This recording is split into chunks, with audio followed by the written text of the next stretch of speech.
Good evening. I want to welcome everyone to LSE for this evening's lecture. My name is Peter Trubowitz. I'm a professor in the Department of International Relations and director of the Salem United States Center, which is hosting tonight's event. So tonight's lecture is the second in a year-long series entitled America's Changing Role in the World. The series is premised on the idea that America is having something of a rethink about its foreign policy purposes and priorities, the outcome of which is very uncertain. And to help us get some perspective on this development or this rethink or this process, we've invited a wide range of foreign policy experts from the United States and from outside the U.S. to join the discussion, and I'm very pleased tonight to welcome back to LSE Anne-Marie Slaughter, the CEO of New America and University Professor Emerita of Politics and International Affairs at Princeton University. Anne-Marie's accomplishments and honors are too long to run through here this evening. For me, what stands out is a long and very deep commitment to public engagement and service as a scholar and former dean of Princeton School of Public and International Affairs, to her role as Director of Policy Planning in the State Department during the Obama years, and to her leadership at New America, maybe now a dozen years, a leading think tank in Washington, D.C. It's great to have you back here, Anne-Marie. So here's the game plan for tonight. Anne-Marie is going to share some initial thoughts about America's drift, the generational, demographic, and regional shifts that are unfolding in the United States and the possible implications for U.S. foreign policy going forward. I'll then probably put a couple of questions to her before we open it up to all of you in the theater and those of you who are online. For those of you online, you just need to submit your questions using the Q&A function that's at the bottom of the screen. Please make sure to include your name and affiliation. For those of you in the theater, just raise your hand and we will we'll try to get in as many questions as possible. If you haven't already turned your phone off and switched it to silent, please do that now. And also join me in giving Anne-Marie Slaughter a very warm LSE welcome.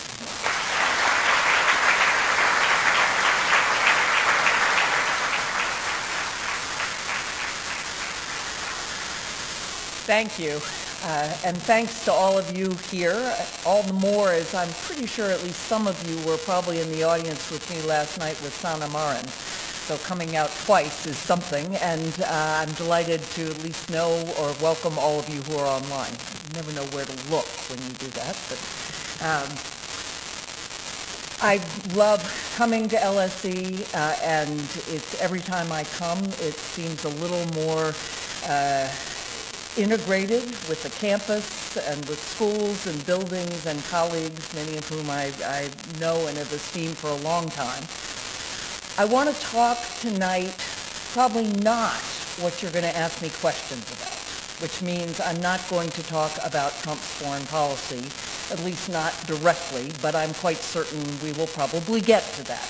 I want to take a much longer-term look at the changes in the United States and how they affect our foreign policy, and particularly our foreign policy toward Europe. So my title is America Adrift, the End of the East Coast Foreign Policy Elite. I probably should have said the East Coast Foreign Policy Establishment. I am a card-carrying member of the East Coast Foreign Policy Establishment. And I don't mean to say that now that the establishment, think Council on Foreign Relations, and I will elaborate on what I mean.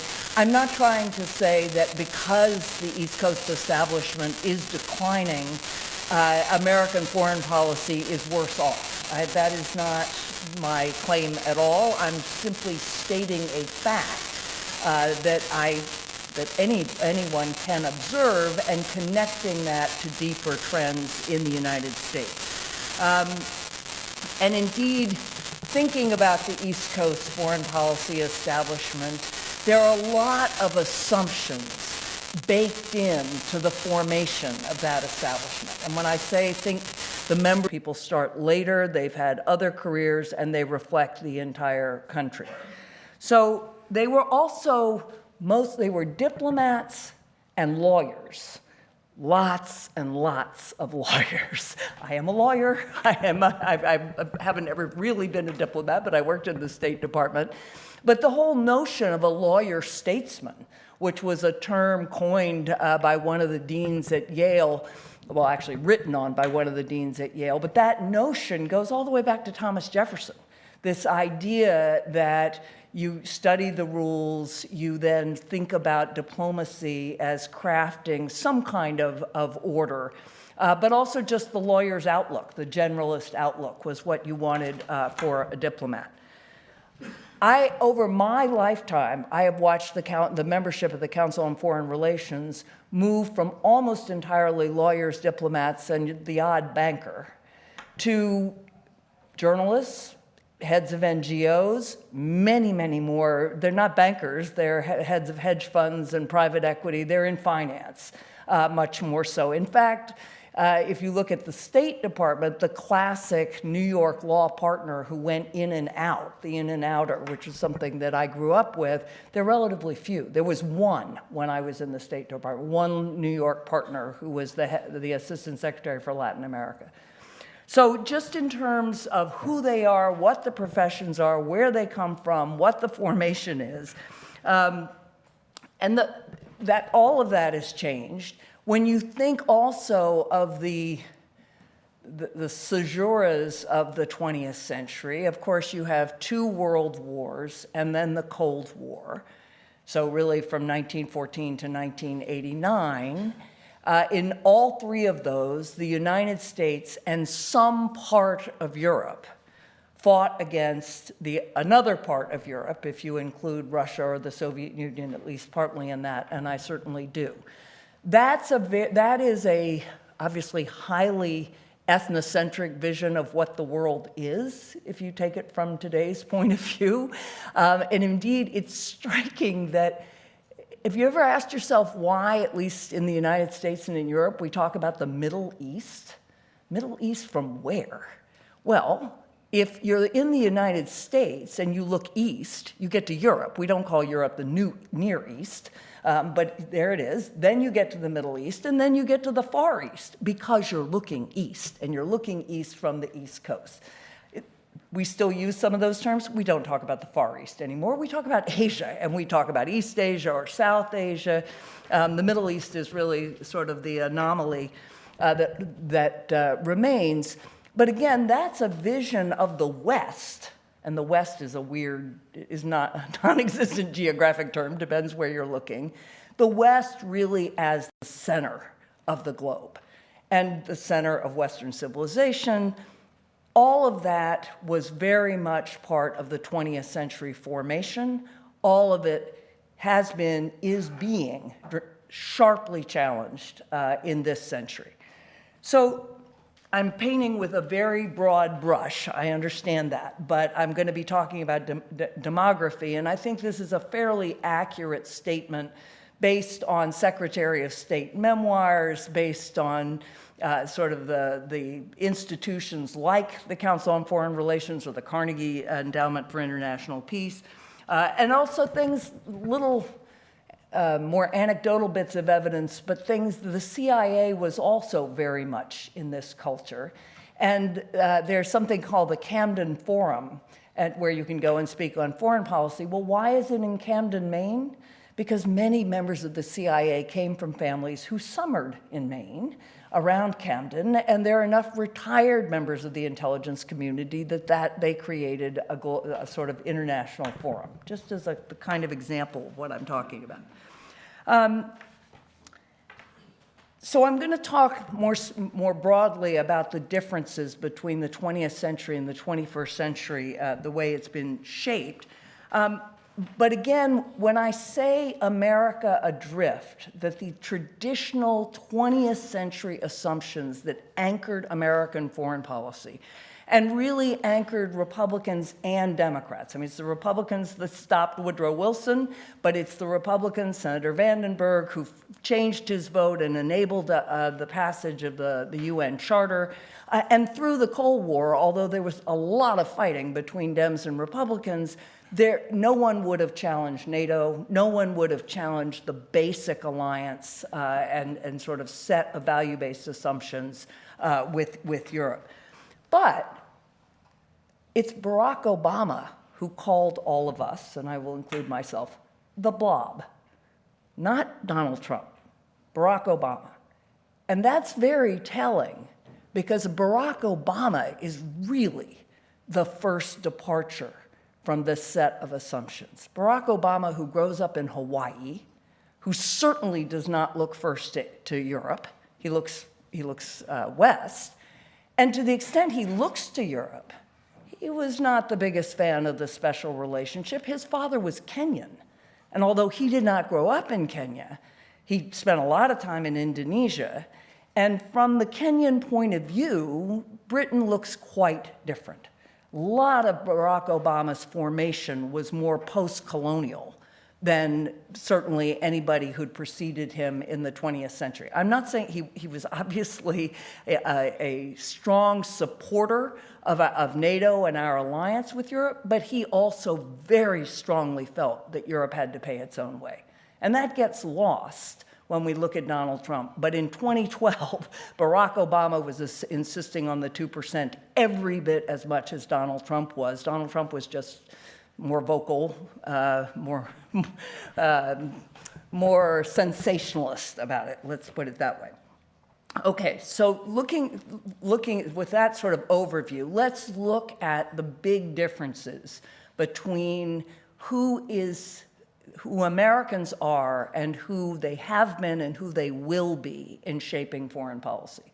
So the differences are generational, and I've started to talk about that, demographic, and then geographic. So think about generational. So the 20th century, if you think about the people in charge of foreign policy, and I include the think tanks, the scholars, the officials, somebody like Joseph Nye, who unfortunately just died this year, and it was a great figure in thinking about power and foreign relations. He was a professor, but he was also in government, and he was also someone who just wrote very broadly. You're talking about great generation people, baby boomers. I am born in 1958. That's the peak of the baby boom. That's when the most babies were born in the entire baby boom. And then Gen X. So Gen X is roughly 1964 to 1982. So that generation is shaped by certainly World War II and the Cold War. So if you're thinking about people of my generation, the first events I remember Watergate, but it was the Soviet invasion of Afghanistan and the Iranian hostage crisis. That happened when I was a senior in college. That's when I was studying international relations, but even if you're not, at that point you're aware more of the world around you. And of course, people who were born in the 60s and 70s, they're shaped by the fall of the wall and the 1990s, which was, of course, a period of American hyperpower. And they're also thinking about the West versus some enemy, generally, again, first dictatorships, fascists and Nazis, and then communists. They're also thinking about a period where the West is absolutely economically dominant. So Robert Cohan wrote the book After Hegemony in the 1980s. This is the first time after the oil crisis and the dollar going off the gold standard when Americans are starting to think, there may not be a hegemon forever, and we're not the hegemon now in the 80s that we had been in the 60s, the 50s and 60s. The 1990s, there's sort of a return to a hegemony, but essentially that's the way that those generations think about the world. It's also the last balanced budget the United States has seen under Clinton in the late 1990s. We've seen rivers of red ink since. So the 21st century, you're talking about millennials, so 1982 to 1996. My elder son is born in 1996. He does not count himself a millennial. He was 4 at the millennium, but those are the formal terms. And then, of course, and the oldest millennials are in their 40s now, and then Gen Z, and we're already into Gen Alpha, but we're not going to talk about Gen Alpha. But so the oldest millennial was not even a teenager when the wall came down. I'm talking, many of you will think, yeah, you're young millennials and Gen Z. The first dramatic foreign policy event then for the millennials is 9/11. It's really it's 9/11. That's when they're in college or past. Then it's the 2008 financial crisis, which had a huge impact. And when we look at why young people in the United States are often as pessimistic as they are, a large part of it, and again, these are slightly older, but if you came out of college around the financial crisis, you didn't get a job and your lifetime earnings are actively affected. And then throughout their adult lives, Russia invades Ukraine in 2014. Really, actually, although it may been more for foreign policy specialists in particular, it's 2007 that Putin rejects the West, that Putin says definitively, okay, I've pursued the West, we've tried this, it's not working. The loss of the Soviet Union was the greatest tragedy of the 20th century. And then there's the invasion of Crimea and Ukraine in 2014, and then again in 2022. So Russia has been a player and a spoiler. And of course, China has been the dominant figure for this generation after 9/11. Again, economically, the U.S. is not declining, not in absolute terms, because we are extraordinarily wealthy at the high end. But for the middle class, it's at best stagnation with little rises, but no set of assumptions that the next generation will just continue doing better than the previous generation. Also in this century, the rise of the rest, right? The term BRIC, Brazil, Russia, India, China, is coined by somebody at Goldman Sachs in 2001. In 2006, the foreign ministers of those 4 countries start meeting on the edge of the United Nations. 2009, it's created, the BRIC, and then in 2010, South Africa is added. It's the BRICS. Then in 2024,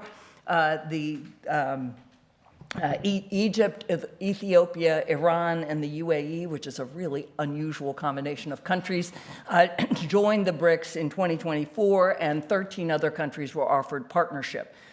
That is, there are many different ways of talking about that, but let's just say the rise of the rest, the re-emergence, the return of former great powers or new powers that are playing a huge role in their regions.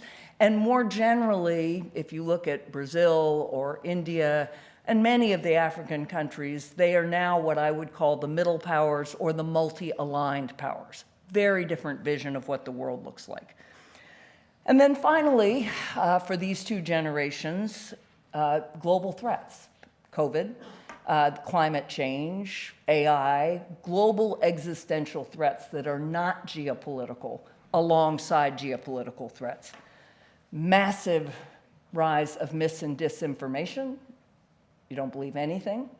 I was in the elections last week when the governor, Mikey Sherrill, won to be governor of New Jersey.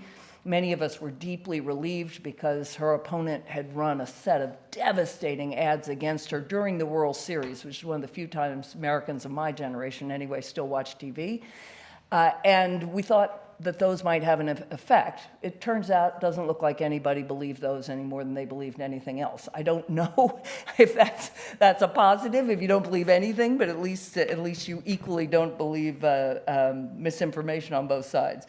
And then finally, very, very new ways of war. And this is probably more Gen Z even than millennials, but if you look at what's happening in Ukraine, the very idea of what war is very different than the 20th century.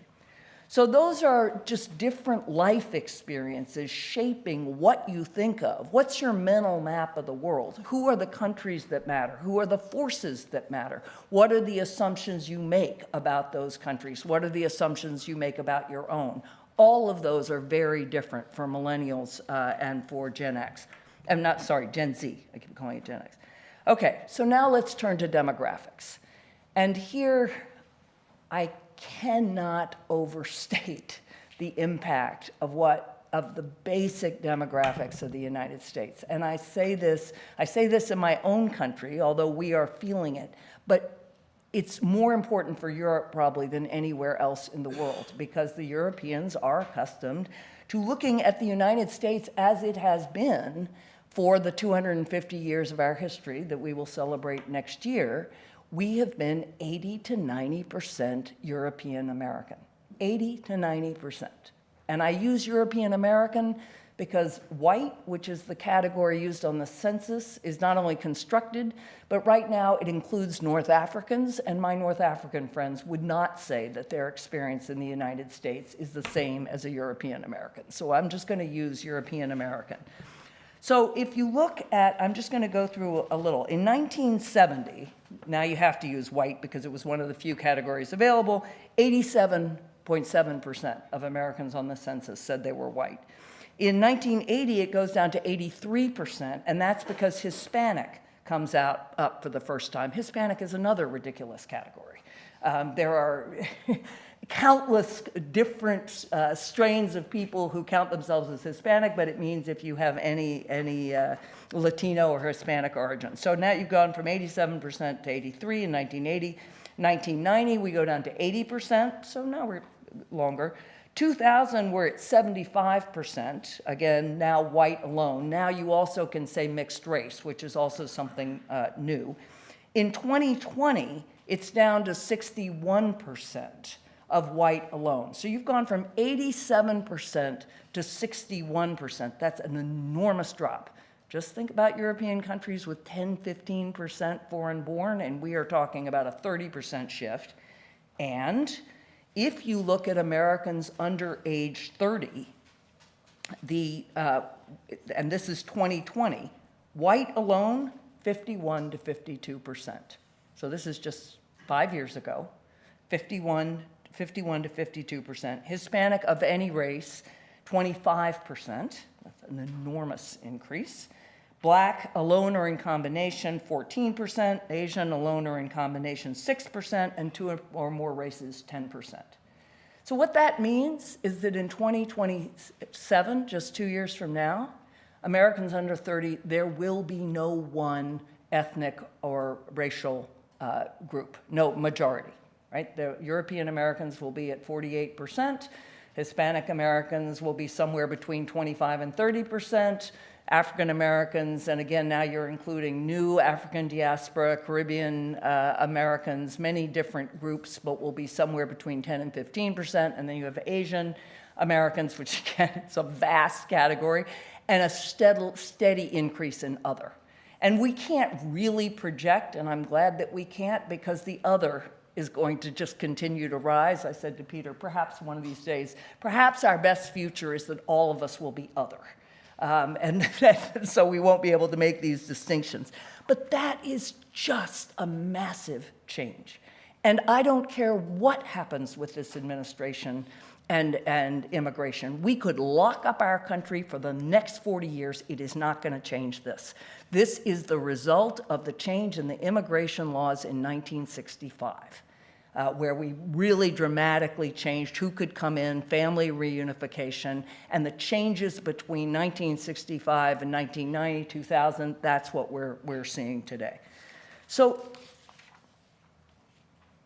think about, when you look at trade and investment flows and education flows and cultural flows, and you imagine the United States, again, was 85 to 90% European American for its history, it's hardly surprising that those flows are always the thickest. When you look at arrows, a map of arrows of investment and trade, the transatlantic, northern transatlantic, is wildly over in aggregate, other flows. In fact, I was looking at a report called the Transatlantic Economy 2025, which is put out by the U.S. Chamber of Commerce and the U.S. Chamber of Commerce in Europe and Johns Hopkins, and I'll quote, "The U.S.-Europe commercial relationship is the most mutually beneficial on Earth. The 9.5 trillion transatlantic economy is the largest in the world. The U.S. and Europe remain each other's most important markets and geo-economic base. No two other regions are as deeply integrated as the U.S. and Europe." Well, yeah, that's not surprising. Now think about 30% Hispanic Americans. They are not going to be investing in Europe. They might, but most of them are going to be looking, just as European Americans were looking, for where they came from, what language are spoken, what cultures are the same, where, if you are in a diaspora, do you start creating a business and growing that business? It's where you came from. You're already seeing this with lots of different pockets of Indian Americans and East Asian Americans. You're seeing it, the single most successful US diaspora group, Nigerian Americans. My Indian American friends are always a little insulted at this. But that's a great example where there's already, if you look at culture and you look at trade, and gradually you will see investment, those flows will not stop in Europe, but they will not be dominant in the same way. So the other big shift in assumptions is kind of who's the center, who's the most important already. Certainly, we have shifted. It was Barack Obama who wanted the pivot to Asia. That's never quite worked. And I actually think if you are focusing on Asia, you should look east and focus on Asia and Europe rather than assuming it's a choice of one or the other. But certainly focusing on Asia and Japan, Korea, also Australia, India, and China, that's already a way that this generation, these two, the 21st century Americans, millennials, and Gen Z, think about what the world looks like. It's not US, Europe, and the rest of the world. It may be, if you're American at the center, but you're looking equally east and west and south. It means, as I said, many of these new Americans come from countries that had a bad colonial experience with Europe and with the United States. Latin America does not have the same vision of the United States that my version of the United States had of itself, for sure. And then similarly, this whole idea that transatlantic is in the north. Why? Right? Why aren't we looking at Latin America and Africa, or Europe and Latin America, or the US and Africa? As I said, many new African diasporas. And an assumption that Europe's wars are the world's wars? No, we heard very clearly from the Indian foreign minister that he did not think that the war in Ukraine was the world's war. We heard that from multiple countries around the world. Even after the US had been courting many of those countries, they were, yes, we're sorry about this, but we've got plenty of wars or catastrophes on our own continents, much closer to home, that are directly important to us. If you get in a taxi in the United States, you are going to be talking with an Ethiopian driver about Ethiopia's conflicts far more than you'll ever talk about Ukraine. So I'm going to close with this to say these are long-term trends. I cannot tell you what the formative assumptions of this century's foreign policy establishment are going to be. I can tell you they're going to be much more global. They're probably going to be much more focused on global existential threats like climate change, but mostly, and it might be AI, mostly I can't tell you because we haven't had the catastrophes that we need to have to crystallize those kinds of assumptions, because that in the end is what ends up shaping what people think is the most important. COVID for some, probably not enough yet. But I can tell you it's not going to look like the 20th century for the United States or for any country the United States interacts with. So thank you very much.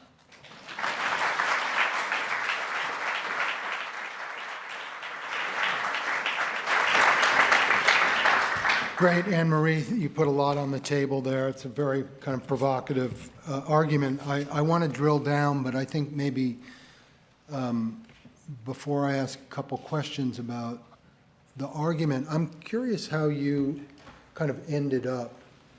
I mean, this is really, it's a lecture about changes domestically in the U.S. that are driving things. And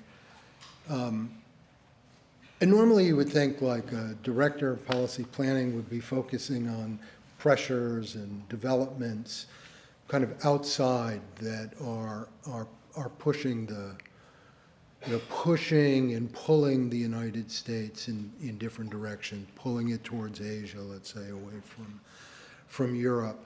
I'm just kind of curious, like, when and how you came to this. Was this kind of partly a function of your experience in government and, like kind of the nature of the deliberations inside the White House or inside the State Department, what was left out? Or is this a product of kind of being outside in a sense? I know you're still in the belly of the beast, you're inside the Washington Beltway, but not, it's different. I live in Princeton, that every man's... Right. I mean, maybe just kind of how you came to this, because it's really from the inside out, it seems, the story, as opposed to from the outside in. No, that's right. And I come to it because I run New America. And New America was founded in 2019, and it was really 1999, between 1920 and 2020. It was founded in 1999, so roughly 25 years ago, on the premise that we needed a new generation of public intellectuals, but also on the premise of the next America. And already you could see demographic changes. But domestically, as we look at our politics, and these changes are at the root of a huge amount of our upheaval. I mean, really, there's no one explanation for populism, for right-wing populism, I think, but if you just look at the white Christian nationalist rhetoric, which is very open and is not thought of as racist, it's thought of as nationalist. This is our country. We are a white Christian country, and we are being taken over. So part of it is just understanding that, but also just looking at the new America. And I'm looking at this audience. If I were in the United States and I had an audience of baby boomers and Gen X, it would look very different than if I had an audience of millennials and Gen Z. And so it's sort of staring you in the face. I think, and I'm just so struck by how little other people think about it. Whereas for me, it's a reality. The other is I'm half Belgian, and I'm keenly aware, my husband's half Hungarian, but we're very aware of how much our European origins have shaped us. Now, we in particular, because we're second generation, but just more broadly, when you look at, also, even look at Downton Abbey and the popularity of something like that. That is really an artifact of a particular time, and I think I'm very aware of that from my own background.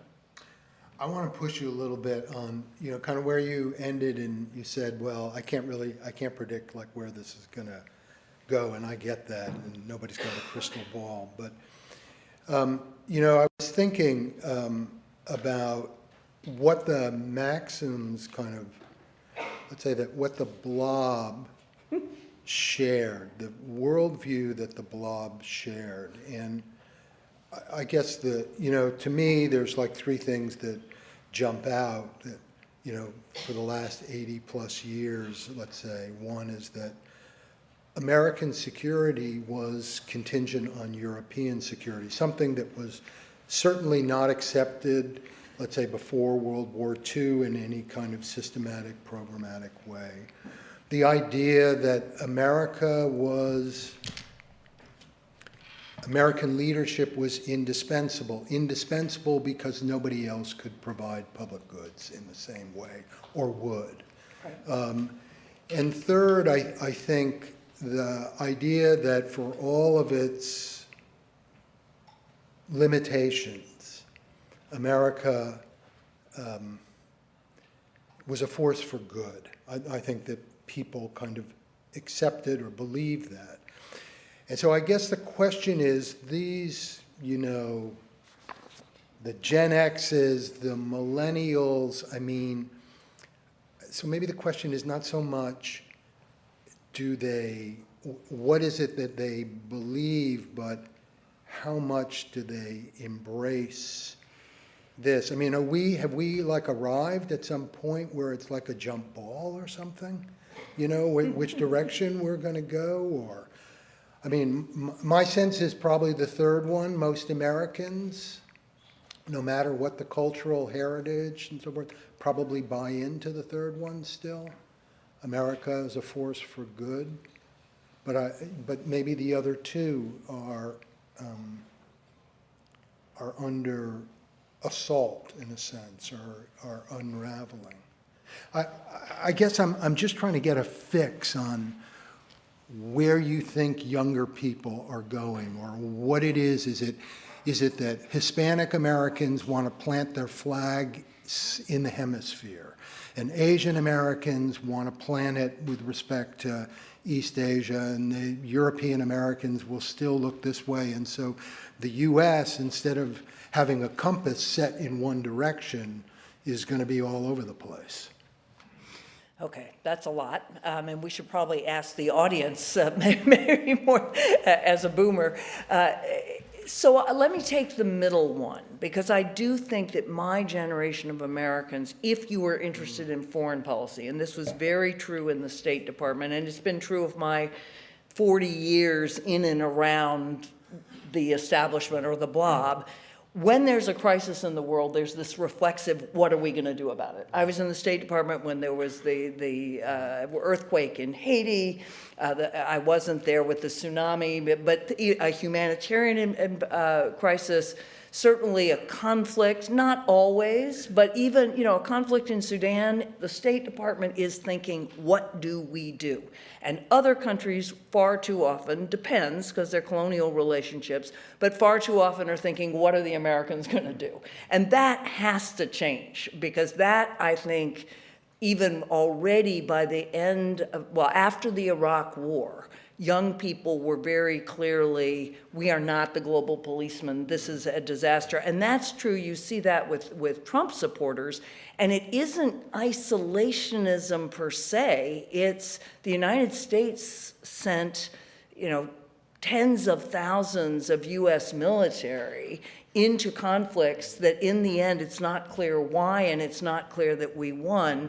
So that idea that it's up to us, I think that definitely changes. I also think the kinds of problems, it can't be up to us. I mean, we can't, the United States could do a lot more than it's doing on climate change, but it can't fix it alone. It can't fix pandemics alone. So depending even where you're looking, I would never have thought that Trump would be able to get as many Republicans to turn on Ukraine as he did and on Russia as he did. But I think part of that is, again, the younger MAGA folks, they don't have if they have the assumption that we should be fixing problems, we have the assumption that there's lots of free riders. And and that again, you can find that on the left as well as the right, and you can find on the left we did more good than harm. We did more harm than good, which I don't share.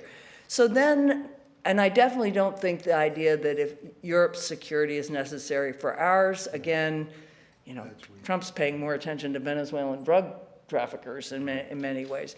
This idea that we are a force for good in the world, I certainly hope so. I believe it. I believe it not through military intervention. I believe it if we can get our own house in order, I believe it. But that's the other thing. I don't think young Americans are looking at us and seeing a great model for the world. I'm not certain, obviously in Vietnam, many did not either, but this arc of overall, we were heading in the right direction. I still believe we are and can be, but it requires our focusing on ourselves domestically for at least the next couple of 3-4 decades. Well, just to pick up on that then, I mean, and this really, just thinking about this whole talk, what are the implications for folks on this side of the pond? I mean, if kind of the tethering of the United States to Europe is weakening, of those ties are weakening, and what does that mean? What on the outside? What does Europe do? The implication here, Trump's answer to that is Europe needs to fend for itself, it seems, or that's the America First version of it. So, Trump's a transactionalist. I do believe there's still a strong values-oriented constituency. And again, you can find this among faith groups also. You find it actually right now, but just in unusual ways, but on the far-right evangelicals toward Israel, for instance, that's value-based in many ways. And of course, there's huge opposition.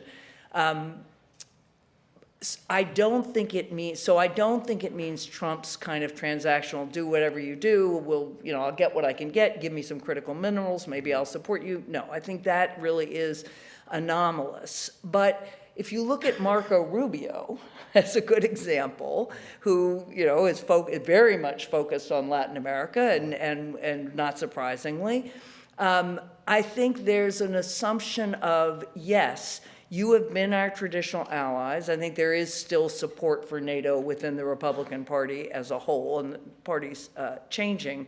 But it is absolutely, you're going to have to pull your weight, and you're going to have to build your own defense. And I think that is right.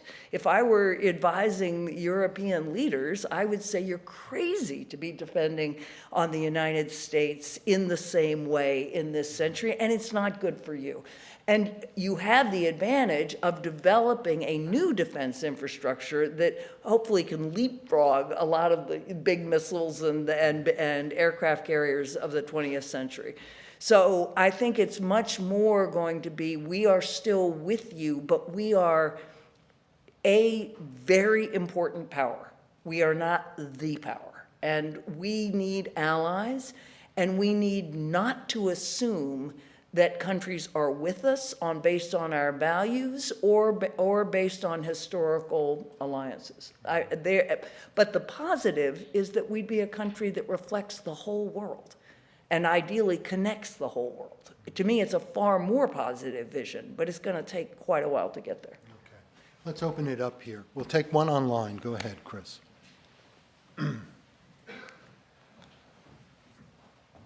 One sec.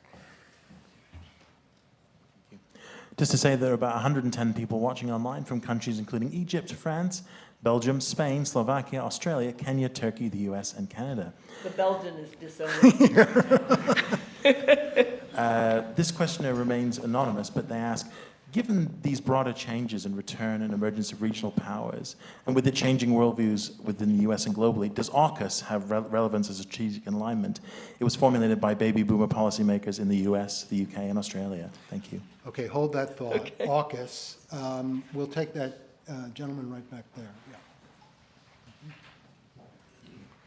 Yeah. Thank you very much. Really enjoyed your talk. So my question is actually about the defining experiences of some of the elites of that you mentioned. Clearly, World War II was a major tragedy, calamity, catastrophe, whatever word you want to use it, the fact that there was appeasement before Chamberlain, all of these matters clearly played a very important role in the thinking of, I guess, the US foreign policy establishment in the 20th century. But I guess many people outside of that circle wonder whether that became too much or they read the wrong lessons out of it. because almost everybody or anything would be, oh, we're about to appease them, let's not appease them, let's go out and do something proactively or get aggressive, whether it's Saddam Hussein or Putin or whatever it is. So the reaction has always been, look, we better stop another Hitler from emerging. And that's totally understandable given what happened in the 20th century. But just, is that something that might change with this, this new? Other hands out there? One sec. We'll take this gentleman right down here. Yeah. Okay. Thank you, first of all. I'm Shota. I study here at LSE. So my question to follow up your discussion. So as you mentioned, America is trying to step down as a global policeman.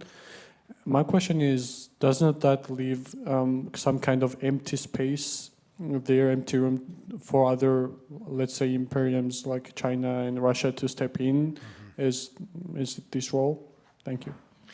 So AUKUS, the Munich analogy, or what's the replacement to the Munich analogy, I suppose? And I think this is, I've thought about this too. So if the U.S. pulls back, it leaves a vacuum. Yeah. Okay, so I love the AUKUS question, in part because I don't think Jake Sullivan would appreciate being called a boomer, but he is Gen X, so it maybe qualifies. But I think that is a really a good question, and I'm not a huge AUKUS fan. For one thing, I thought it was idiotic to exclude the French in the way that we did, and the French have their own strong South Pacific and Asian connections, so I thought that was stupid. But the thing that I would say about that is that was a particular dimension of the 20th century assumptions, which is the Anglosphere.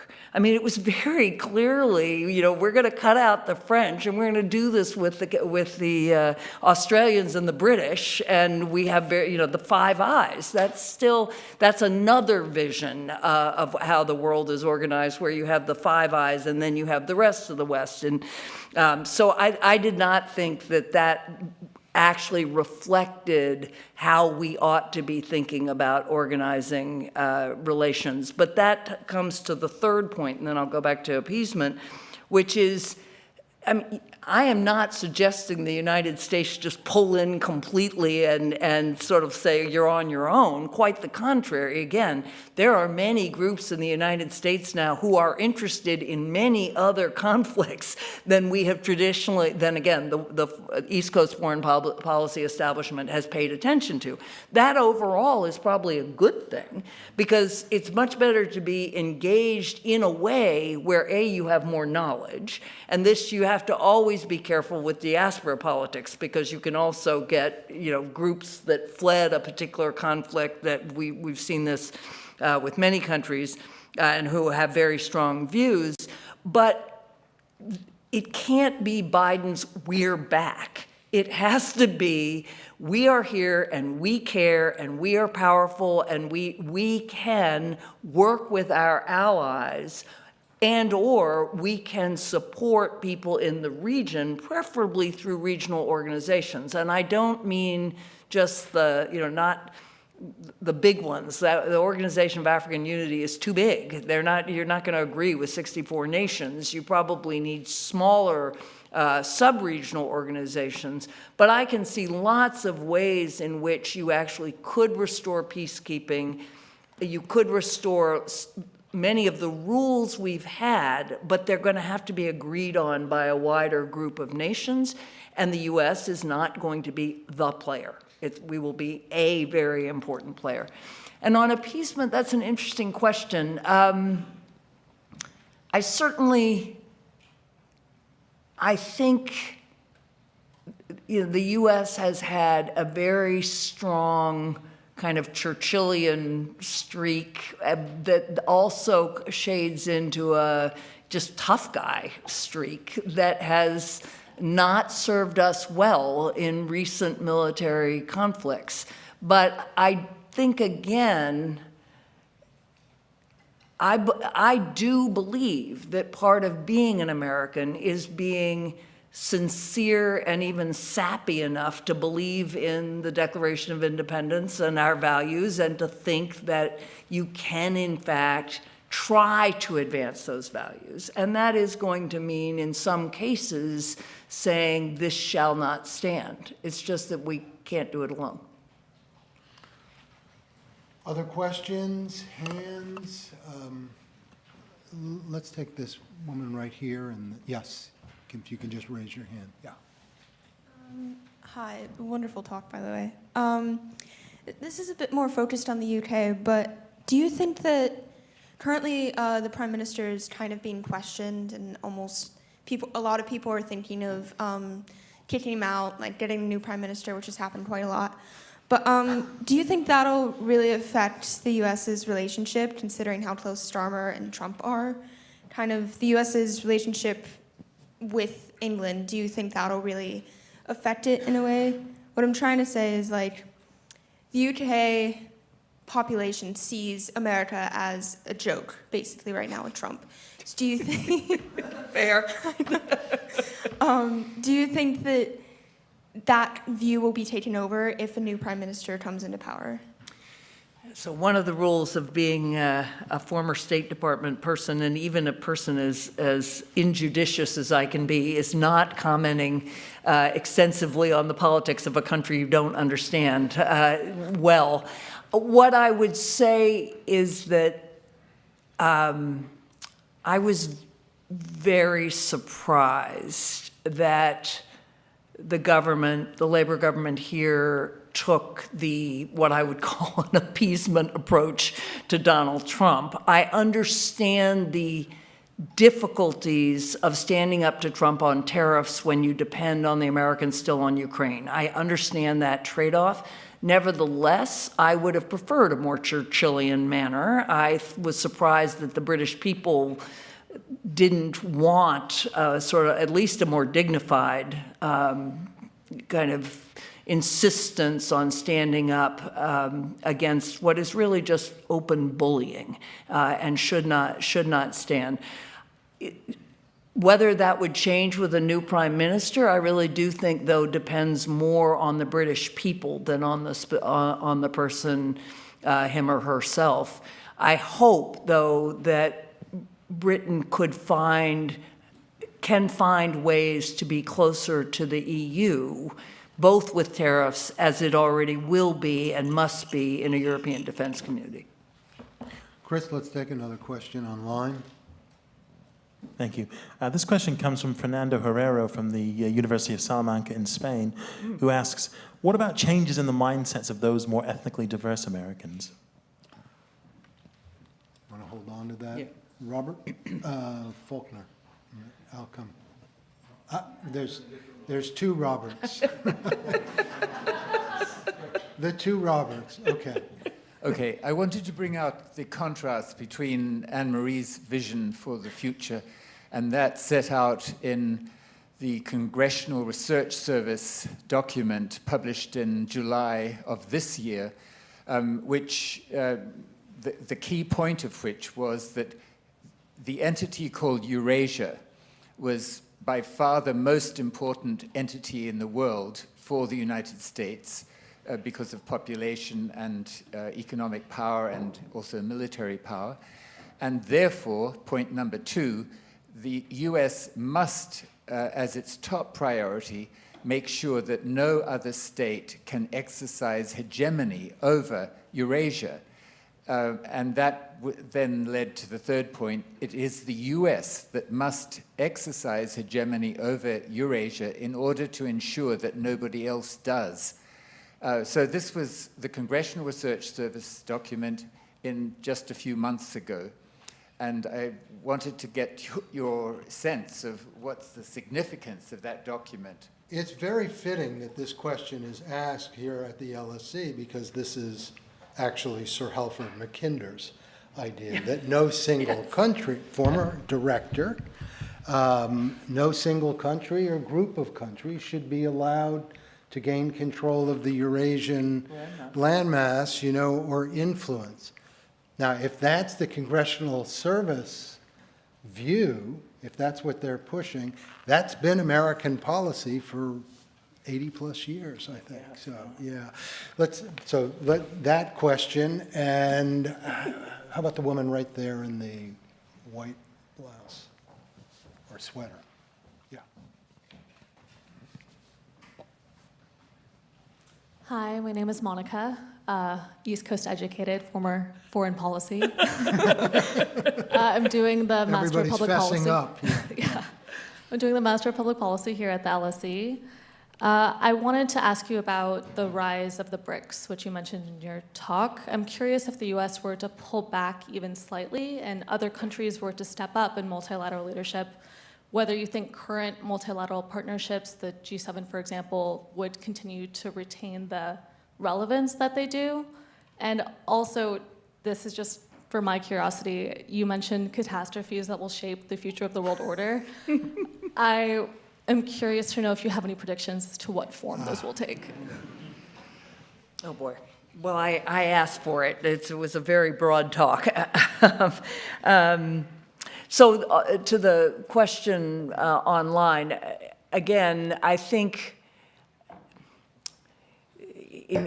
when you're talking about different ethnic and racial groups, you are walking a fine line between stereotypes and different cultural and life experiences. So on the one hand, you would never say, well, you know, you're an African American, you should be interested in Africa. Indeed, many of my African American friends, some are Russia experts and some are China experts, as it should be. So I don't think, that's why you cannot say, for instance, if you are an Indian American top foreign policy official, well, you're automatically going to be anti-Pakistan or anti-China.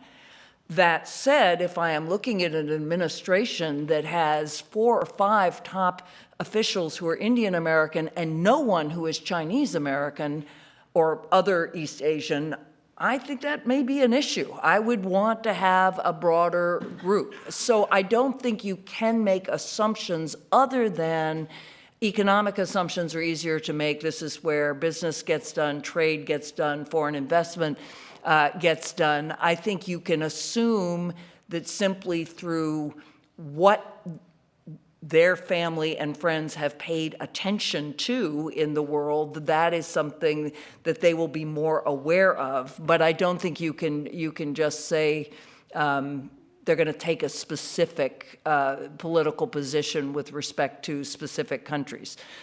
So it's broader. I think you can describe broad strokes, but not specific ones. Eurasia. I've got to look for this. I have not seen this report. Do you know who asked for it? I would certainly want to know. Yes, definitely. I mean, CRS is very good, but it also responds to someone. The main thing is I do not think that 80% of Americans or higher would know what Eurasia is.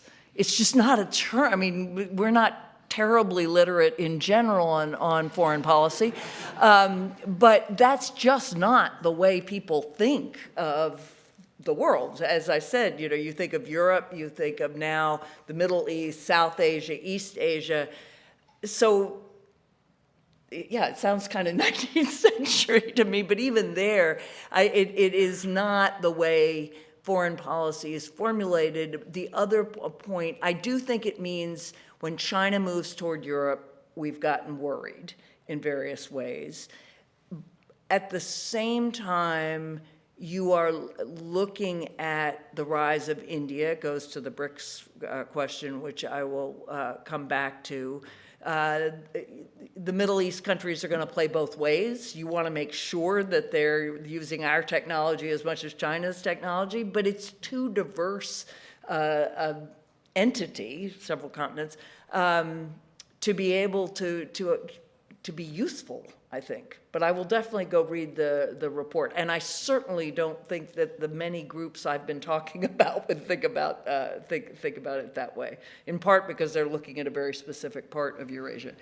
The BRICS question and the middle powers is really interesting, and I've thought a lot about it. There's a very happy scenario where you say The middle powers will take over the General Assembly. They'll bypass the Security Council. I think that is true. They will find enough consensus among different groups that you will actually be able to get some kind of UN action in different areas. The counter is there'll be just constant fighting, and there's fighting among the BRICS, and India and Russia and China really are in a different place than India, South Africa, Brazil. I think that the U.S. self-preoccupation, just put it that way, is really creating options for a Brazil or from India or a Mexico. But also, I'd put more faith in some of the smaller countries who are very adept at organizing coalitions with maybe one big country or one big country, one middle, and a number of smaller. The other thing I would look to, though, is it can't just be countries. If those coalitions are organized more by middle or it's hard to describe, call them middle powers, they're going to include business, philanthropy, civic groups. I've written a lot about that. But if you're going to build coalitions for problem solving, you've got to bring in more than states. I think there's more room to do that when you're smaller. I think we should give the other Robert a chance. It's very generous, Peter. Thank you so much. Robert Faulkner from International Relations. One comment, one question. The comment is, I'm glad to hear you think Britain could have stood up to Trump's bullying, but perhaps you read a bit too much into Britain's economic and political strength there. I think we've got a good deal out of that agreement, at least. Keir Starmer must be thanking that at least he got Trump off his back there. So that's the comment. But the question is about the title of your lecture, and I've been mulling over this, because I'm still not sure in what ways you argue the East Coast foreign policy elite has come to an end. So could you elaborate that a bit? Is it about the elite having been pushed aside, or the new people coming in, the younger people you've talked about just not being part of it? Is it a kind of replacement that's gone on? Could it come back in that case? Or is it that the elite itself no longer has a consensus view of how America's role in the world should look like, that multilateral consensus you talked about? So where's the structural shift that you see? Because if it's the latter, that's more worrying from an internationalist perspective than the former. Should we take some other questions? How about in the very back there? We need to go to the back. Actually, thank you, Mr. Faulkner. This is sort of a specification of his question, particularly when I hear elites in America, and I think of the family dynasties, and I want to draw your attention particularly to the Kennedy family, who just had RFK re-entered the ring. And RFK Jr., who ran a relatively successful campaign, and Jack Schlossberg, who's running a Jack Kennedy-type campaign, is appealing to young Americans. And even outside of the Kennedy family, you have Gavin Newsom, who probably shops at the same Joseph A. Bank, and you have John Ossoff, who's an LSE alumni, who, again, fits this sort of, like, I don't want to say waspy East Coast foreign policy, even though they're not East Coasters, but they could fit that demographic. Do you think that their successes or potential successes in 2028 are going to be blips, or are they potentially a shift from the old world being Europe to the old world being the America of the 1950s and 1960s? Yeah, I like that. And maybe just to kind of follow on to this, so maybe the third question. I mean, so how should we understand, I know you didn't talk about Trump, so this is like the 600-pound gorilla in the room, should we understand Trump as a kind of symptom of what you were describing in America first? I mean, to the extent to which it's a challenge to the East Coast establishment? I mean, it seems to me that it is. At the same time, it doesn't seem to me to be representing, I don't know, I might be missing it, but like the diversity that's out there. So it's kind of like a pox. I haven't noticed that. Wildly diverse set of pictures of women and people of color. So it's a kind of like pox on both your houses or something. So, I mean, how do you fit, let's say, the America First movement in this? Okay, Yeah. good questions. All right, so any really good talk, the presenter comes away amending it for the next time, which will be tomorrow morning. And I think I should talk about, so I think this is a good point. It's the decline, not the end. It is definitely the decline. And again, I think I just should have talked about the establishment, because I'm really talking about a very particular piece. There's still going to be plenty of people educated at top schools from the East Coast who will be in foreign policy. But I definitely, I think the blob was losing its power under Obama. And that you might not have expected, but his own formation, and actually those folks who were closest to him, Ben Rhodes is a good example, had a different view, and Samantha Power has a different view of the world, and much more, less Europe focused for sure. She's Irish originally, but more global, more focused on developing countries, and I would say less automatically European, even under Obama. Biden is the anomaly. Biden belonged in 1996. Right? That's where he was, and that's where the core people around him were. You know, Jake's a good example of somebody who is obviously not, he's from Minnesota, but still educated at all those same schools. But who was Jake's mentor? Les Gelb, right? And Richard Holbrooke. I mean, these folks were still, that is the 20th century that no longer holds. So Biden's sort of showing you what was and is not going to be. Trump is absolutely a reaction. I mean, in some ways, the people, Trump has said, nope, we're no more women, no more folks of color, all of this was DEI and woke, so we're going to get rid of everybody and we're going to go back to really good people, good white men who can be in charge, with Marco Rubio as an exception. That's reacting. That is not, I think, I think that's part of the turbulence. But the way he expresses America first, and the transactionalism I don't think holds, but the challenging of the assumptions I think does. And another place you really saw this, and you're seeing, this is where there's some weird splits. Most of my African American friends and other friends of color, including other, certainly other European American friends, but have a very different view of Israel. They look at Israel as a colonial power much closer to the experience that their families have had, or seeing the US as an imperial power. And that was true in the Biden administration. You saw it in various places in the State Department, very much generational, but that was already there. Now, Trump, oddly, goes in the other direction, but he's doing that going back to white evangelicals. So I don't think you can tell exactly where we'll be right now, but I think both Biden's backlash, sort of the throwback of Biden and Trump, are also reactions to these bigger changes. Great. Sarah.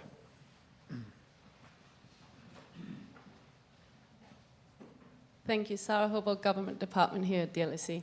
So, I mean, I was really interested in this political sociology, almost a political or foreign policy elite that you're presenting. And I sort of thought, well, how does that extend and apply beyond the American context? So we have demographic changes, in Europe, for example. So does that mean that Europeans equally, does this travel, or is it because the US is a sort of country of immigrants, so it's specific to them that their own sort of their heritage shapes them? Or would you also expect that Europe will start orienting itself in line with the sort of shifting demographics of European societies?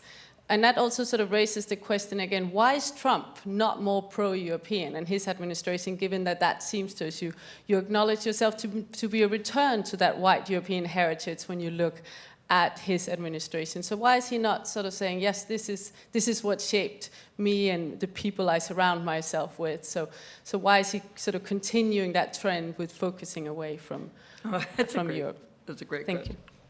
Hold on to that one. The gentleman right here in the center, yeah. I've just about hit everybody in that row. I need to. Go ahead. Yeah, thank you.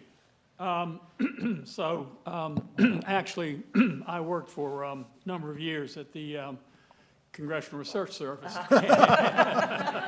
So you knew you were going to have someone who's been there. But I specialize in the steel industry. So, and I think but I probably know who wrote that report. I think that I think the one major disappointment I've had in this whole discussion is that, and some of my two neighbors have touched on it, but you haven't really got to the point yet, which is, look, the big issue now is between the U.S. and China, not Europe, not Africa, and not even, quite frankly, East Asia, and certainly not Russia. Russia's sort of finished. So, I mean, Russia's got some bombs, but that's about it. So, So the question. So that's the question. The question is, why haven't you focused more on the big division between the U.S. and China, and the well, that's really the basic question. You should have, I think, focused more on the U.S. and China as the key division issues. And just to say that I am an LSE alumnus. Okay. And so let's go ahead and take a question online from Chris, right here, right behind you. Great. So this question is from Anthony Valion, who is an LSE external alum. In 2029, could we see another big switchback like when Biden came in after the first Trump administration? Right, and coming on the heels of the election last week, yeah. Yep. Where young people really swung, you know, not, I mean, everybody knows New York, but it's true in Virginia and in New Jersey as well. So a big movement there. And I guess you could say also Hispanic voters. Yeah. Okay. Yes, although very hard to read from those particular states. So first point, absolutely, I think Europe will change. Not to the same extent. The numbers are smaller, but I can see a 20, 30 years from now, a transatlantic relationship that is Europe, Africa, including North Africa, of course, but also sub-Saharan Africa, the U.S., Central and Latin America, and then the South-South. So it's the full Atlantic Hemisphere. Indeed, if I were planning, and there are people who are thinking about this, I would be bringing together the younger leaders, the European younger leaders, the American younger leaders, and with African and Latin American leaders. For one thing, it's important that American, non-European, non-traditional, or non-white European American leaders understand the changes in Europe as well. When I go back to Brussels, it is unrecognizable from the Brussels I grew up in part because the whole central area was originally Zairian, now Congo, now Congolese Belgians, and the same obviously here in Britain and the Netherlands. So I think that's very important and should be built on as a plus.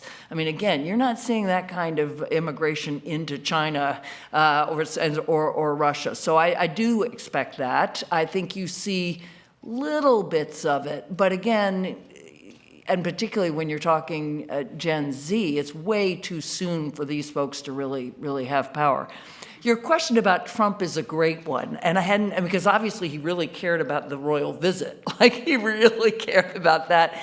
But why? And he was very favorable about immigrants from Norway as opposed to other places, particularly he said as much in his first, in the first Trump administration.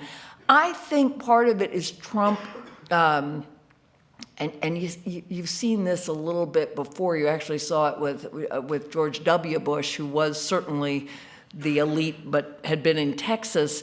The folks who've rejected Trump, who he is just dying to get back at, they are all of us who are very European, who are sophisticated, who have a kind of, and many Americans feel this way, sort of an old world sensibility that they feel very much not at home with. So all I can think, and also he hates the EU, right? He hates any kind of supranational entity. So, and he gets along well with Macron.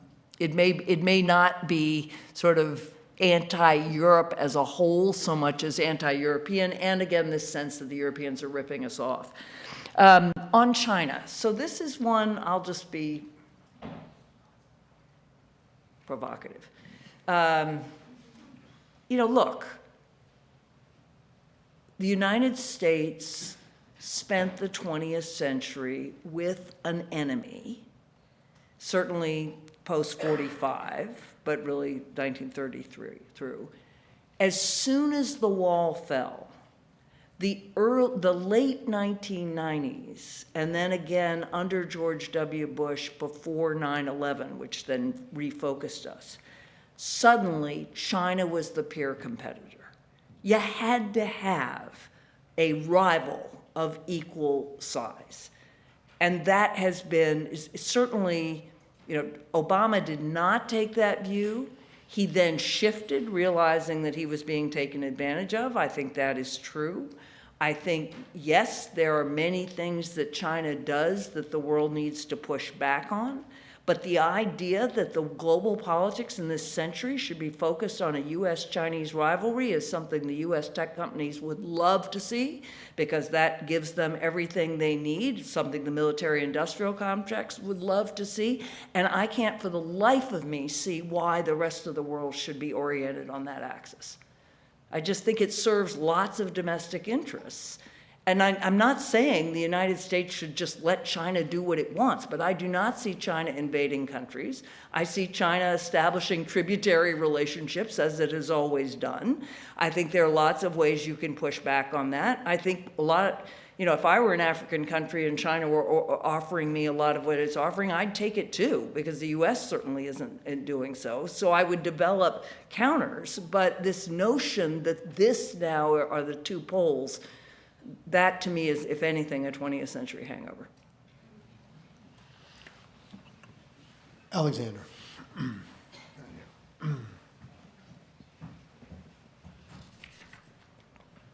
Oh, and I didn't answer 2029, but I'll come back to that. So look, many thanks. I mean, I wanted to again ask about the East Coast foreign policy elite, because, I was sort of reflecting on sort of JD's, Princeton and prep schools. And if you kind of gaze around the Department of Defense or the State Department or the interagency, actually an awful lot of people, are certainly in two of those three categories. A bit less prep school, right? Fewer people with kind of a house in East Hampton that they go to at the weekend. But you're still talking about an awful lot of people, whether they're political appointees or career officials, who've been to the big schools or who have JDs. And so my question to you is a little bit, to what extent is that community decaying and gone?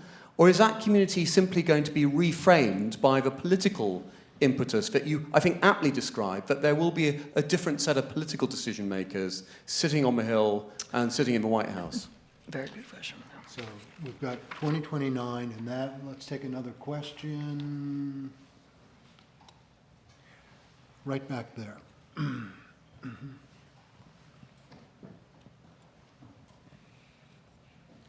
Hi, so I asked this as somebody who grew up 15 minutes from Princeton, so it comes from a good place. But in terms of the East Coast part of the title and how that's shifting, and a little bit looking towards 2029, because a lot of people are discussing Gavin Newsom as an option, Gretchen Whitmer, which are from the Midwest and the West Coast, respectively. So if it's not going to be the East Coast, how are the other regions of the United States going to step up, and how are they going to evolve to be able to get there? And is this something that sort of the old guard of foreign policy is going to welcome, or that they're going to challenge? So that's a very good, it's a related question. I should say I grew up in Virginia. I haven't lived in Princeton all my life. I've lived, but it's the same. It's the East Coast. So let me start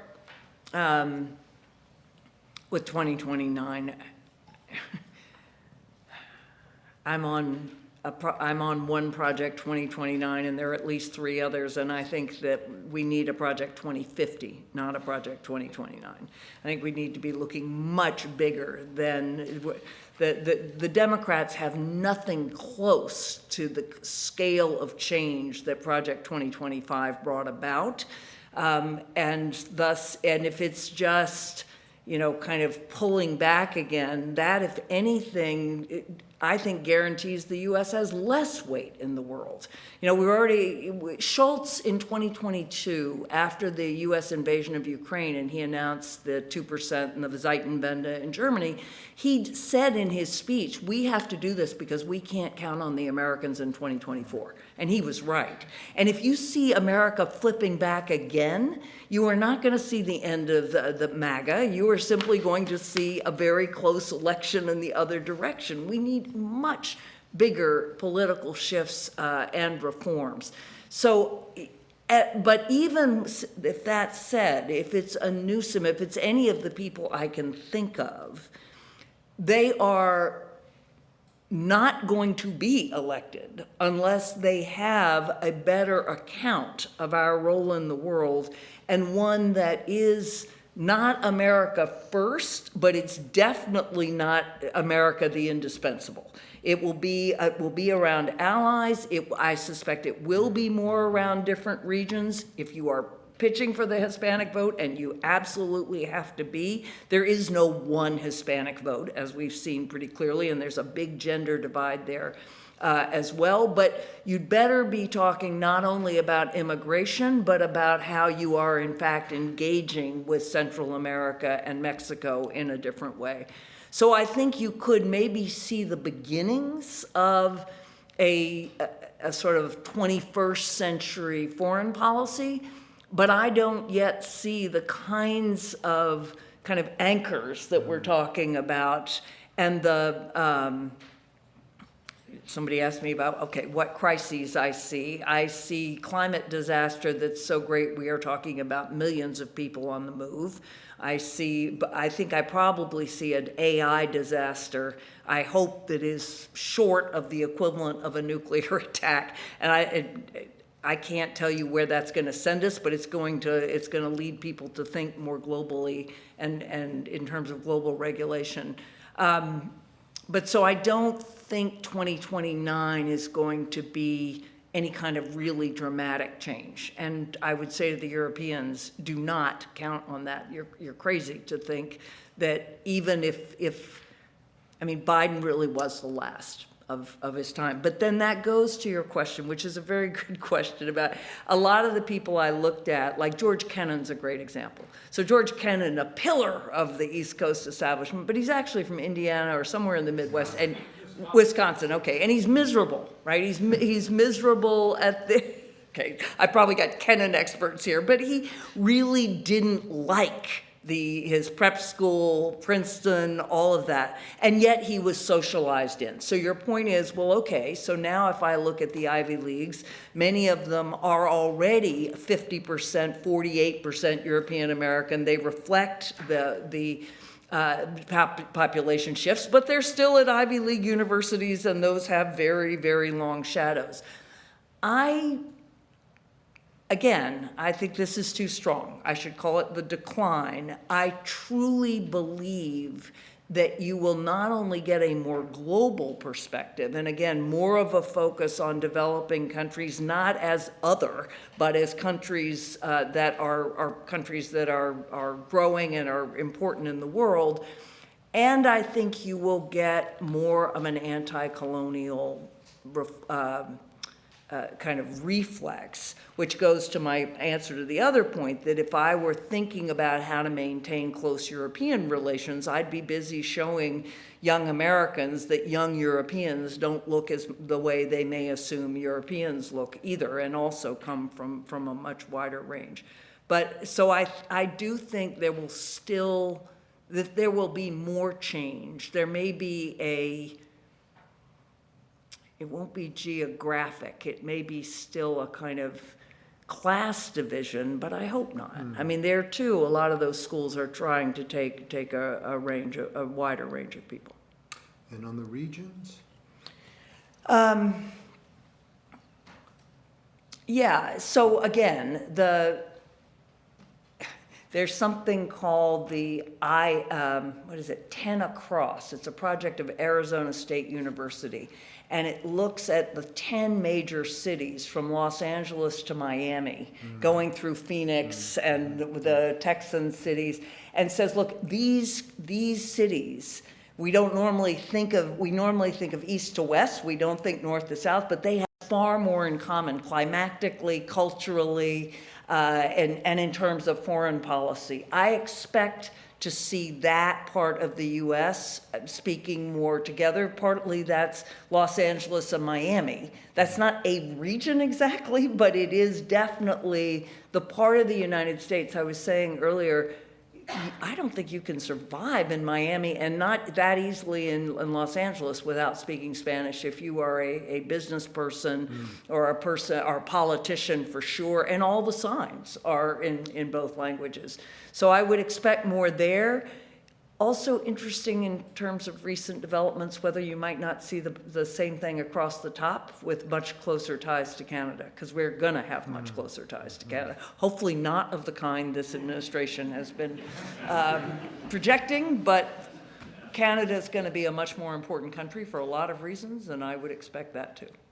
I think we're going to leave it on that very positive note for Canada. We've hit 8 o'clock. Emery, this was terrific.